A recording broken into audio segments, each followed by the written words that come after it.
I know I've been saying this in a lot of videos lately, but I had an amazing reading year in 2023. And so today I am going to show you my absolutely favorite book.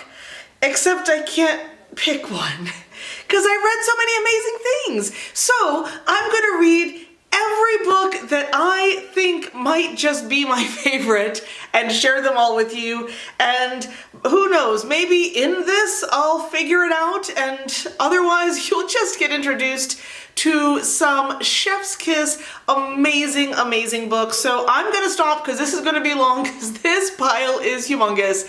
It's literally to right here. So let's go ahead and get started. I am almost positive that my favorite book from 2023 was The Adventures of Amina al-Sirafi from Shannon Chakraborty. This was so good.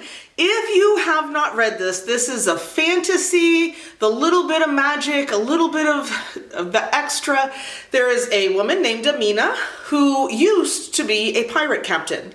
And she had a whole crew and she had a ship and she'd be adventuring and pirating, and she retired. And I'm gonna try to not do spoilers. So she ends up retiring. Her crew, she lets her crew go. Her ship is just kind of sitting and waiting. She is raising a family. She's living with her mom and all of that up in the hills, and she's having a nice, quiet, isolated life. And this woman shows up one day and drags her right back into the pirating life. So we get adventuring, we get an older woman protagonist. We get all sorts of amazing. This was absolutely like the best adventure I got to go on last year. And I think I will probably reread it again at some point, hopefully lots of times, because it was so much fun. I really do hope that it's the beginning of a series, because I would love to just continue going on adventures with Amina. And if you have not read this, pause this video, don't X out. I need all the viewing minutes I can get, but pause it. Order yourself a copy because it's amazing. Absolutely my favorite book from 2023. Or this might be my favorite book from 2023. This book is amazing. It is literary fiction. The prose is chef's kiss. These characters stick with you. It's been a long time since I read it. I read it in the earlier parts of the year, and it's still right there in my head. And it is Barbara Kingsolver's Demon Copperhead. It is brilliant. It's won multiple awards, including the Pulitzer. I think it tied with something else that I haven't read, but it's got a Pulitzer. It won the Women's Prize. It won so many things. Deservedly so. So it is inspired by Charles Dickens' David Copperfield. And Demon Copperhead is a young man. It follows his life from his birth through. He is a redhead, hence the Copperhead, and his first name is Damon, so they call him Demon. And he is growing up in the foothills of the Appalachian Mountains in an incredibly impoverished community with a single mom until stuff and things happen. And you're rooting so hard for him, and you're seeing all of the obstacles that keep getting thrown in his way. And you just want what's best for him, but it's so hard for him to get there. It's so good. The prose is brilliant. The writing, it's just so good, so solid, there's not a part that's lacking. The writing, the setting, the characters, the plots, the stakes, the pacing, everything is absolutely phenomenal, perfect. If you like literary fiction, give this a go. If you don't like literary fiction and you need something that's more genre specific and fast paced, you might not enjoy this. That doesn't mean it's not well written. It just means it's not the type of book that you enjoy. But if you do like lit fiction, this is the book for you, and absolutely my favorite book from 2023. So the next book is my favorite book from 2023. It has to be. Again, I read it at least 6-7 months ago, and it is still fresh in my head as if I had read it yesterday. I still think about these characters, and it is Celeste Ng's Our Missing Hearts. and it is beautiful and heartbreaking. And it is a near future kind of dystopian, but not like the whole world has ended in all of this. What has happened in this novel is that there was a really severe economic downturn. And as they were getting out of it, the government started to blame China for our economic problems. It turned into people being against anyone of any type of Asian descent. And so one of our main characters in here is a Chinese woman. Her husband is not, and they have a son together. And to try to protect her son, she disappears. And so the book is pretty much from the perspective of the son and his life with all that's going on, and him trying to figure out what's happening because his dad never talks about it. And he doesn't know where his mom went. He just knows she was there one day and gone the next. And so we get to see this little family that's been torn apart by bigotry and hatred as they try to somehow hold on to each other, as they try to protect each other. It's just so good. It's just so... I don't even know what else to say. It's not light and breezy at all. It's heavy. You will probably cry. It is definitely emotional, and absolutely my favorite book of 2023. If you'd have asked me at the beginning of 2023 if my favorite book would have an unreliable narrator that I absolutely couldn't stand, I would have laughed and said, heck no, I don't like unreliable narrators. And then I read Yellowface by R.F. Kuang, and this has got to be my favorite book of 2023. It is so different from everything I've talked about so far. So it is from the perspective of this young woman. You have no idea from page to page if what she's saying in this novel is true or not. Everything that she's conveying as the narrator to you, the reader, it changes depending on the situation. It changes depending on what she thinks is going to make her look good. It changes on if she can justify her own actions. And yet, I couldn't stand her. I was so mad at her. And there was a part of me that still kept rooting for her. Not rooting for her to get away with what she's done, but rooting for her to realize what she's done, to grow up, to wake up, to realize I've done a bad thing, and I wanted so bad for her to like, okay, this was wrong, let me fix it. Let me figure out how to fix it. I realize I've done the wrong thing and I need to like put myself second and put the fix, and I kept waiting for that to happen. And every time she'd start to be like, oh, I think I've made, and I'm like, yeah, we're there. And then she was like, oh, but it wasn't really my fault. You're driving me crazy. It has totally stuck with me since I read it. I couldn't put it down when I was reading it. I haven't even talked premise yet. So there is a young woman who was in a writing program with another young woman, and maybe they were friends, maybe they were just acquaintances, maybe they were besties. We don't know, because it depends on what page we're on, what she's telling us. But anyway, she and this other woman, I'm just going to say other woman because I'm not going to try to define her based on this woman.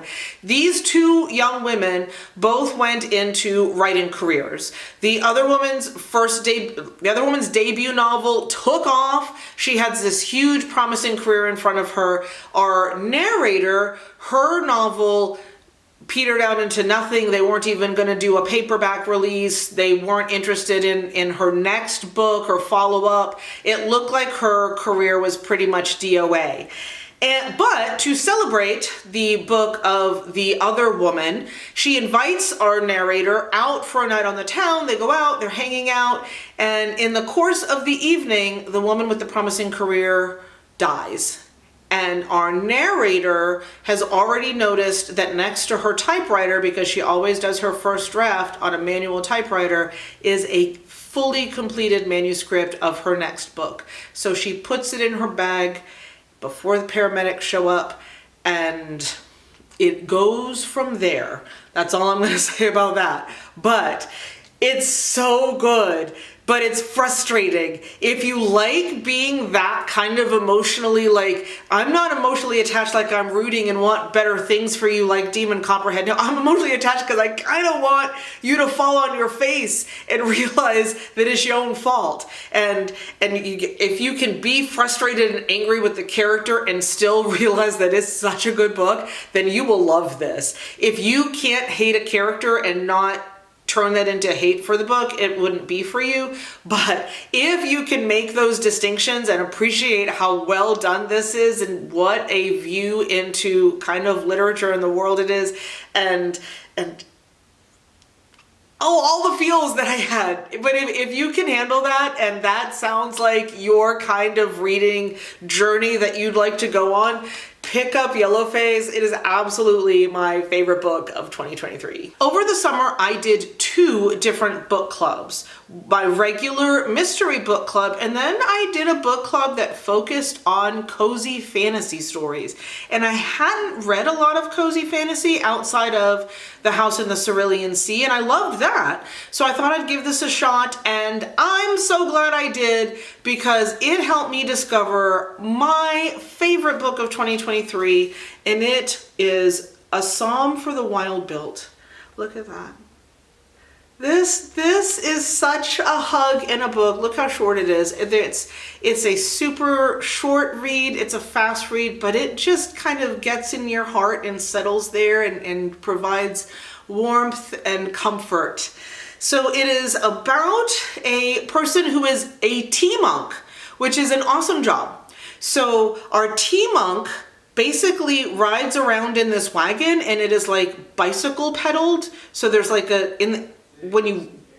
there's a whole wagon, but you like pedal your feet like you're riding a bicycle to get it to go. And they go from town to town, village to village, and they stop there and they set up their wagon and they make tea and they put out seats and cushions and things, and people come to just talk. And the monk just listens. And the monk doesn't solve their problems, and the monk doesn't tell them what to do. The monk just listens. And it's amazing. And stuff does happen, like I'm not gonna ruin anything because it's super short. I don't want to go past there, but first off, what an amazing job. I don't think I could do it. I think I'd want so bad to try to fix people and help with things, but I would love to have a tea monk in my life. And maybe you are my tea monk, because you just listen and not just talk. But it's beautiful, and it's I'm like tearing up. It's so wonderful. I believe there is a sequel. I almost don't want to ruin, like, I'm good with where this ended. I'm not sure that that's gonna give me more than what I got from this. I just don't know. So I haven't picked up the sequel yet. I probably will. Y'all know me.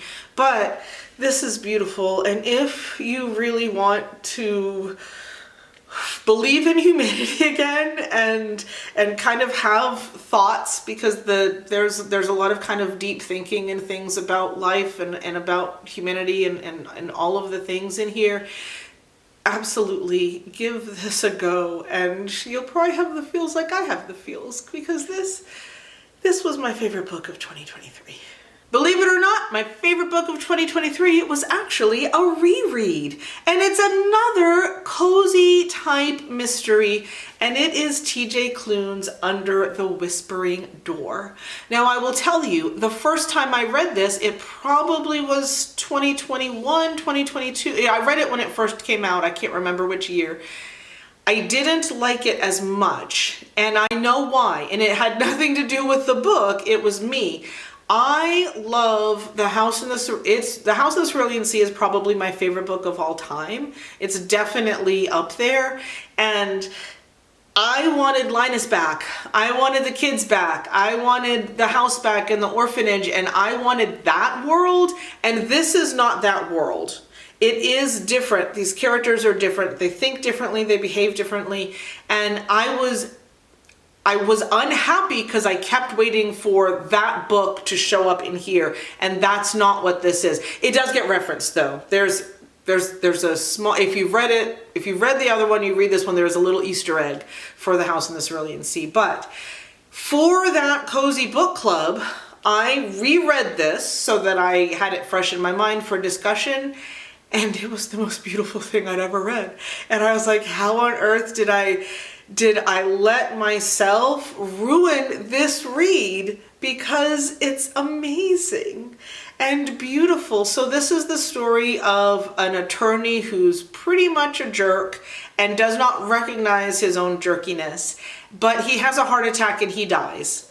And he gets picked up by a reaper who's this great character and taken to a tea house, tea again. And so at the tea house is a ferryman who waits with you kind of in, the tea house is kind of the in-between. It is a real tea house. Like if we went to that town, you and I could go in and get tea and we wouldn't know anything was weird or that this was a way station into the next world and all, like it would just be a tea place. But for the dead who go here, it is a way station for them. It is a way for them to kind of find closure in this life and feel ready to let it go and move on to whatever is next, which they never, it's a door. There is a whispering door that you go into and then you're there. And so the characters in here are wonderful. There's a ghost dog. There's a dog, y'all, who's a ghost and he's so cute. And there's all of this stuff that's, there is stuff that happens. There are things that they go through, but it's, I say this is still a hug book, even though it does have stakes. Obviously there are stakes and it does have obstacles that come through and all of that, but it says so much about life. It says so much about death. It says so much about relationships. It's just, I sobbed. Like, of all the books I've cried a few times in some of these books. I am a crier, I will admit. So that's not like oh my God. No, I do cry. But near the end of this, the last couple of chapters, like I'm reading them and just sobbing the whole time. Not really sadness, just kind of cathartic release and yeah, sadness, but just this kind of like, I don't even know how to describe it. It's so beautiful. But if you haven't read it, or if you read it too close to one of his other books and it didn't in your mind measure up to that other book or wasn't that other book, give it another go. But if you haven't read it and you're in a place where you can handle that, it is absolutely gorgeous and so my favorite book of 2023. At the beginning of 2023, I discovered the world's best mystery series. It was so good, and even though these were my first 2 reads of 2023, I'm gonna say they were my favorite books. And I want to talk about both at the same time, and it is Fortune Favors the Dead. How gorgeous is that cover? How gorgeous is that cover? And then Murder Under Her Skin. And they are both by Stephen Spotswood. So because this is the sequel, I'm not gonna really talk plot here, but here is the first one. I know, you're like, really? A detective mystery is your favorite book of 2023? Yes, it is that good. It is an older woman detective who has, I believe it's MS, so she's starting to lose kind of her ability to be as mobile. She's having trouble doing all of the things she needs to do to keep being the ace detective that she is. And so she meets this young woman from the circus who is a knife thrower, but who she quickly realizes is so much more than that. She's absolutely brilliant. She's got a brilliant mind, and she'd be great at being a detective. So in this book, she hires this new young woman to work as her apprentice so she can teach her about being a detective and get her to do some of the footwork and going around that she can't do anymore. So it is such a tightly woven plot. We've got the actual mystery in the book, which I'm not going to go into. I'm going to let you find that out for yourself. But then we also have this entire second plot line that runs through, which is her getting with the detective, her dealing with like learning how to be a detective, and all of the things that all of it weaves together and weaves together brilliantly. There's not too much of either side, and these covers, oh my God. So I don't have the rest of the series, and I will tell you why, because they changed the covers and I was so mad. I love these. I love these. Favorite book of 2023, but I was so mad. The new cover art it's not cute. It's like solid purple with like a typewriter on it or something. It is not cute. I'm so mad about it. But I want to read them. I want to read them so bad. So they will probably be in a haul this year, and I will show you both so you can feel my feels with me. But that's other books. This is my favorite book of 2023, and it is this one, my favorite book of 2023. I love these. I joined Book of the Month in 2023, and I've been doing Book of the Month unboxings every time I get one. I'm not paid, I'm not sponsored, they don't know I exist outside of being their customer. But I am so incredibly glad that I signed up, because my favorite book of 2023 came from Book of the Month, and I'm not sure I would have bought it, but I'm so glad I did. And it is The Wishing Game by Meg Shaffer. And it is another hug book. It's pretty clear from the beginning of the book how this is going to end. They don't flat out tell you, but it's not twisty turny. There's no like, oh, I wonder. No, you get it. But it doesn't matter, because that's not what it's about. It's not about racing through a plot. It's about people and characters and what they're doing and what they're going through. And it's just so good. It is the story of a young woman who is in a really bad financial state. She is in an apartment with roommates. She is a teacher's helper, so she makes very little money, but there is a young child at her school that she very much wants to foster and become his foster parent. But because of her living situation and because of her financial situation, she can't do it. And so he keeps getting passed around, and she's like, but shouldn't loving him like negate these things? Like, we'll figure this out. And they're like, if you can't provide, you can't provide, which I understand both sides of that equation. You do have to be able to provide, but also love should matter. And so we got both sides of this going on. So she is desperate to figure out how to get enough money. And then she gets invited to participate in a contest. Her favorite author when she was a small child had stopped writing, but before that he had written this whole series of books about a place called Clock Island.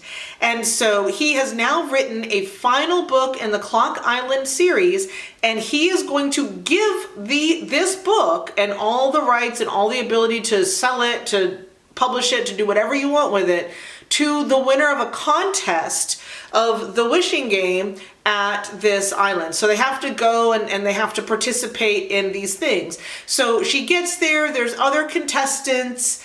It's all told from her point of view, which kind of tells you what's going to happen in the end. But again, it doesn't matter, because you're with her, you're feeling her love for this kid. You've got the artist on the island and the author on the island and all of the things on the island. Like, it's so good, y'all.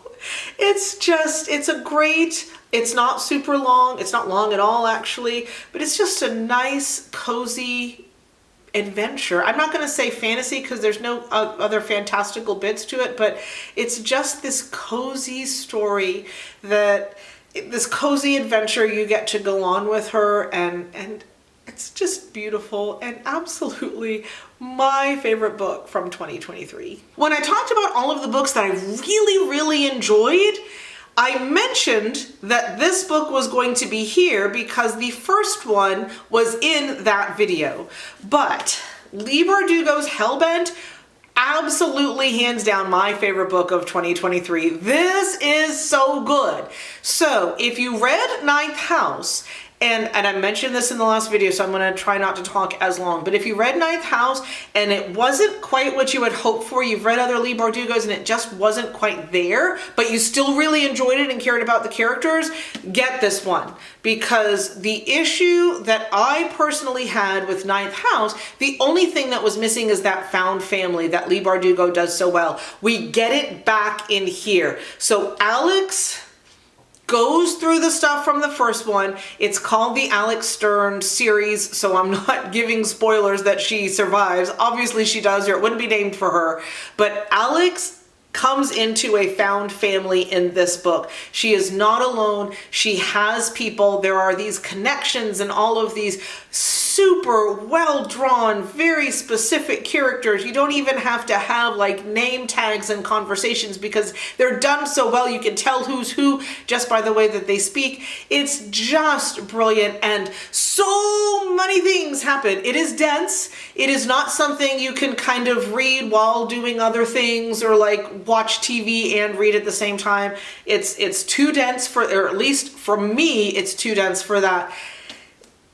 But it's totally worth giving it your undivided attention. It's such an adventure. It's such a trip. It's such a journey. It's such a wonderful book to get into and a found family to feel yourself being part of, and all sorts of hijinks ensue, like on steroids hijinks ensue in this. I can't say enough good things about it. So you had to read the first one first. And it is good. Like, it was in my favor. Like, really liked it.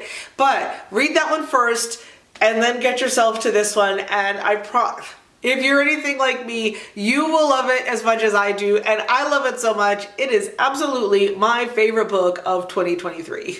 So my favorite book of 2023, I think I read in October for kind of spooky season, and I am so glad that I put this on the TBR because it was so good. It is Weyward by Emilia Hart. First off, check that cover. That's just gorgeous. So this is it is a 3-perspective story. It is a story of 3 different women in one family, one dating back to the 1600s, one in the end of the 1930s, early 1940s in the US, and then one in today. And their stories are just phenomenal. They're connected in these brilliant ways. It's just so wonderful. Like, you get, sometimes, especially if it's 3 different time periods like that, it can be hard to keep things straight. It can be hard to not, in the writing, especially when it's only this long, to not kind of cost us someone's story. Someone will seem like a backstory or kind of a throwaway. No, they were all so well done.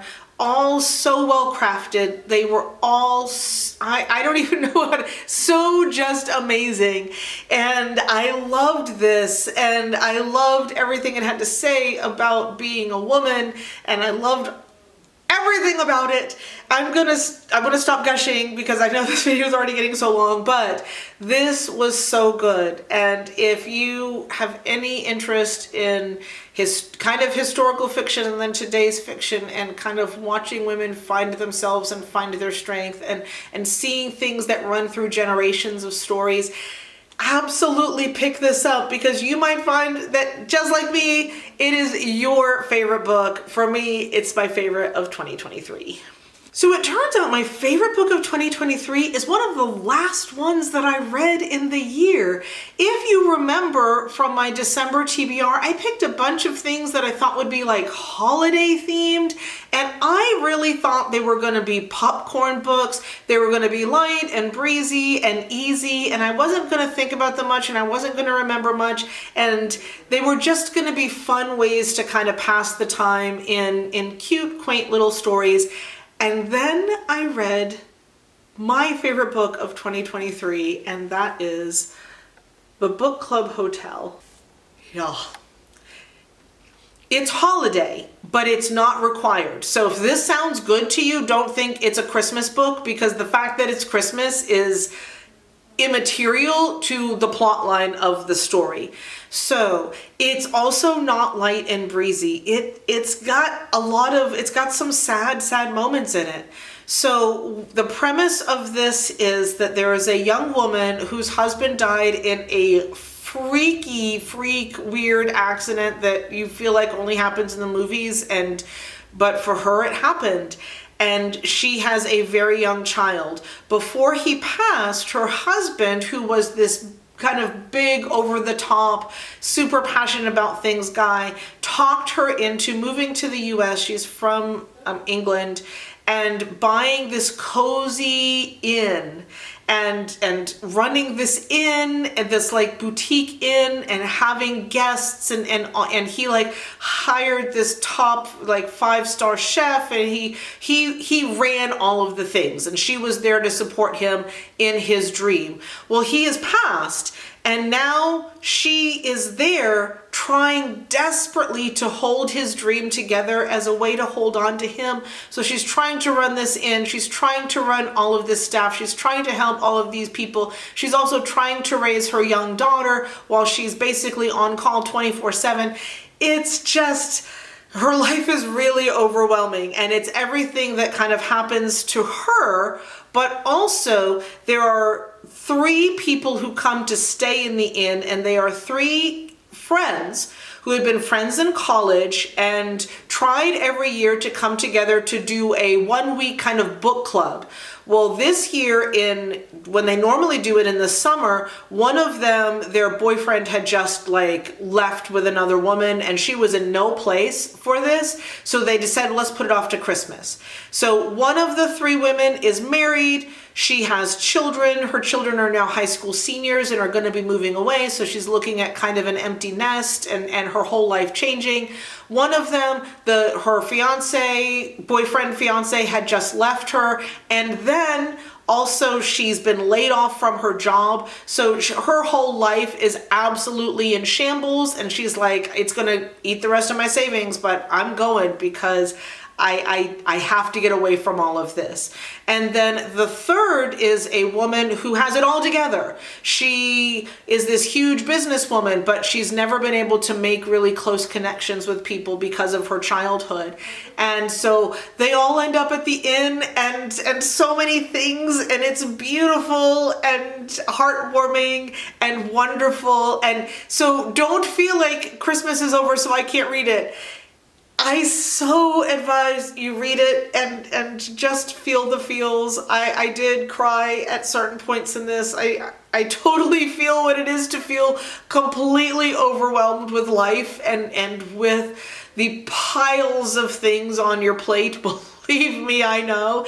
And so I could so relate in so many ways to these characters, and it was just lovely and wonderful, and I cannot recommend it highly because totally, this was my favorite book of 2023. So I never would have expected it, but my favorite book of 2023 is one that I never would have read were it not for the mystery book club at my independent bookstore. And it is The Life We Bury by Alan Eskens. It's another one that's set in the cold, but it's not Christmas at all. So if you want to pick it up now, it's totally going to work seasonally. It is about a young man who has kind of escaped a pretty toxic family life to go to college. And so he's there in college. He gets a phone call from his mom. Hey, I'm in jail. You're going to have to take care of your brother. He has a younger brother who is on the spectrum and is not able to care for himself. And so his life gets turned upside down from that. And so he's trying to deal with all of that while also not flunking out of school. And in one of his classes is a class on biographies. And so he goes to a nursing home thinking old people like to talk about themselves. I'll just get someone here who's lonely or whatever to just talk to me, and then I'll write up whatever they say. Well, they end up pairing him. The director at the nursing home pairs him with a man who had been in prison his whole life and was released to the nursing home because he was dying. And so he gets this man's story, and he's dealing with this and this man and trying to write his story, and also now kind of looking into his conviction. He's dealing with his mother and his brother and all of so he's got so much going on. He's a brilliant, wonderful character to kind of follow along with all of his trying to solve mystery things, and it was just so much fun. I did not expect to like this as much as I did, but absolutely, it's another one that's a mystery and in this pile, and I want to read the rest of this series. So there are two characters in there who get further on books. We have our main character, the young man, who has his next book, but the detective in here also apparently has a series. So I'm not quite sure where to go next, but I want to keep reading because this absolutely my favorite book of 2023.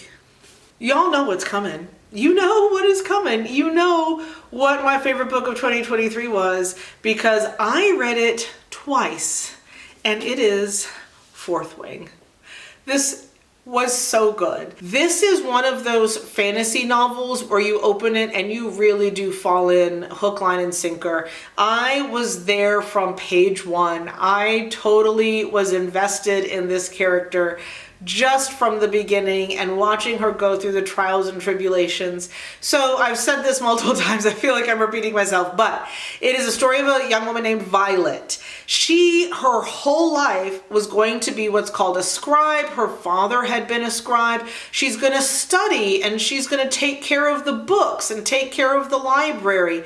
And she's really smart and loves books and loves history and loves all of that. And that's what she had planned to dedicate her life to. Well, her mother is the principal at this school where you can be a scribe, and she had already done, think of it like grad school. So these are not kids. When folks say that this is YA, they are wrong. It is not YA. These kids, these students are all in their 20s. They've all done their undergrad. She did the equivalent of an undergrad in the scribes.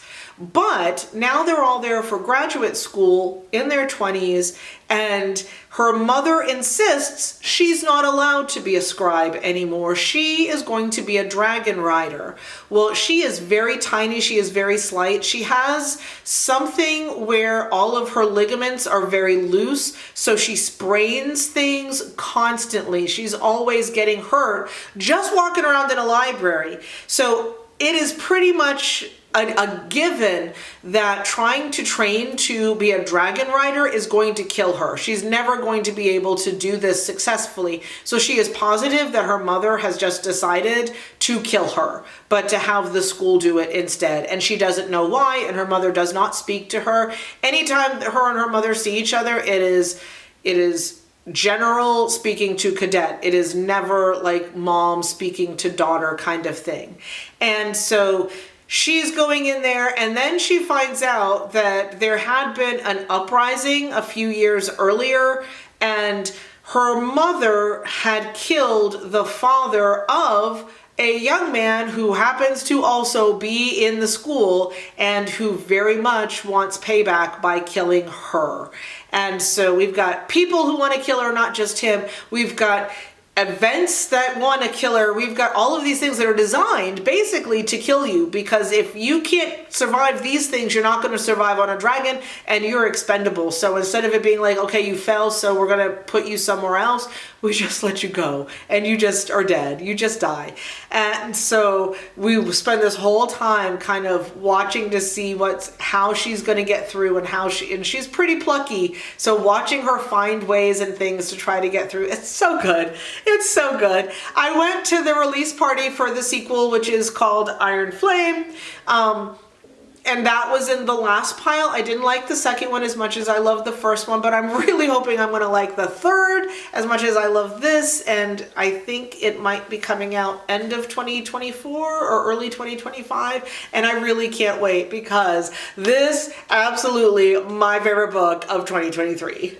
So like I mentioned before, I have joined Book of the Month, and like I mentioned before, my favorite book of the year came from Book of the Month, but I'm going to say now that it is The Second Chance Year by Melissa Wiesner. Absolutely my favorite book. I read it right at the very end of the year and it was perfect. So what happens in this book? We have a young woman who has lost her fiance. She has lost her job. She has pretty much lost everything. She's living with her brother's best friend who just happened to have an extra room and said, you can stay with me till you get on your feet. So it's New Year's Eve. She ends up running into a tarot card reader who she makes a wish and the reader's like, you're gonna regret it. But she makes the wish to get to redo the year and do it right, to fix everything. She wakes up the next day back in her old apartment next to her old fiance with a phone call saying, where the heck are you? From her old job. So she has gotten a second chance at the year. We get to watch her try to wrestle with how important are these specific things? Is there a better way to do this, that, or the other? Like, there's so much. It's so fun. It's just a wonderful ride. It does make you think about your own roads and the twists and turns that we go through and maybe some of them that we think, oh, I screwed that up and I lost that thing, but maybe it was to get to something, I don't know, better. Like, it was so good. It was a perfect end of the year read, but I'm going to tell you, I bet you this is a perfect beginning of the year read too, if you're like coming off, especially if you're coming off a bad year and you're like, how do I make this better? This is a great one to kind of see like maybe a bad year isn't a bad year or it's just so good and absolutely my favorite book of 2023. So that was 15 books that I just said were my favorite book of 2023, but they weren't, because my favorite book of 2023 was Lessons in Chemistry by Bonnie Garmus. I have not seen the series. I don't have Apple TV. I have so many streaming services and I feel guilty to get it just to watch this, but I so want to watch this. So who knows what's going to happen in 2024, but this absolutely brilliant. I do wish I had the British cover. I like the British cover better. But anyway, this is about a young woman in the 50s who is a scientist. But she's having so much trouble getting the establishment, men in general, kind of the world, to take her seriously as a scientist. Well, stuff and things happen. She ends up a single mom and she gets offered a cooking show. And so she turns it into science lessons. And all of the men keep saying, women don't care about that. Women don't care that it's NaCl. Women don't care about chemical reactions of things. But the viewers do care and the viewers are loving it and it's a super hit. But they keep telling her that you suck and you need to start being more like a woman for us. And so it's the whole gamut. It's so good.